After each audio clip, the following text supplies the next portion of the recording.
بسم اللہ الرحمن الرحیم۔ شروع اللہ کے نام سے جو بڑا مہربان اور نہایت رحم کرنے والا ہے۔ حضرت حسن رضی اللہ تعالی عنہ حضور صلی اللہ علیہ وسلم سے نقل فرماتے ہیں کہ آپ صلی اللہ علیہ وسلم نے ارشاد فرمایا، موت کے وقت اگر مسلمان کے دل میں خوف اور رجا اکٹھی ہو جائیں تو اللہ تعالیٰ اسے ضرور وہ چیز عطا کرتے ہیں کہ جس کی وہ امید کرتا ہے، اور اس چیز سے ہٹا دیتے ہیں جس سے وہ ڈرتا ہے۔ حضرت ابو ہریرہ رضی اللہ عنہ سے روایت ہے کہ رسول اللہ صلی اللہ علیہ وسلم نے ارشاد فرمایا، تم میں سے کوئی بھی اپنے عمل کی وجہ سے نجات نہ پائے گا۔ صحابہ رضی اللہ عنہم نے پوچھا کہ اے اللہ کے رسول صلی اللہ علیہ وسلم، کیا آپ بھی؟ تو فرمایا، ہاں میں بھی، مگر اللہ تعالی مجھے اپنی رحمت میں ڈھانپ لیں گے۔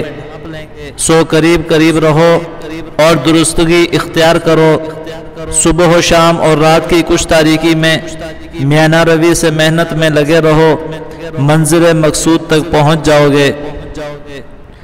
حضرت انس بن مالک رضی اللہ عنہ سے مروی ہے کہ رسول اللہ صلی اللہ علیہ وسلم نے ارشاد فرمایا، لوگوں کے لیے آسانیاں پیدا کرو، مشکلات پیدا نہ کرو، انہیں خوشخبریاں سناؤ، نفرت نہ پھیلاؤ۔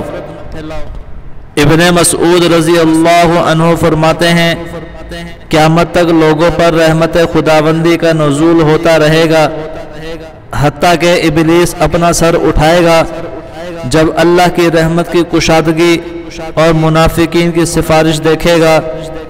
تو آپ صلی اللہ علیہ وسلم کا ارشاد ہے کہ قیامت کے دن ایک منادی آواز لگائے گا، اے امت محمدیہ صلی اللہ علیہ وسلم، تمہارے ذمے جس قدر میرے حقوق تھے وہ میں نے معاف کر دیے، البتہ باہمی حقوق ایک دوسرے کو معاف کر دو اور جنت میں داخل ہو جاؤ۔ سبحان اللہ۔ دعا فرمائے اللہ رب العزت سے کہ اللہ رب العزت ہمیں ان احادیث مبارکہ پر عمل کرنے کی توفیق عطا فرمائے، آمین ثم آمین۔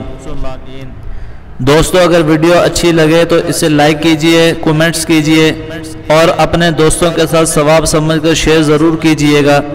ملتے ہیں پھر کسی نئی ویڈیو کے ساتھ، تب تک کے لیے اجازت دیجیے۔ السلام علیکم ورحمۃ اللہ وبرکاتہ۔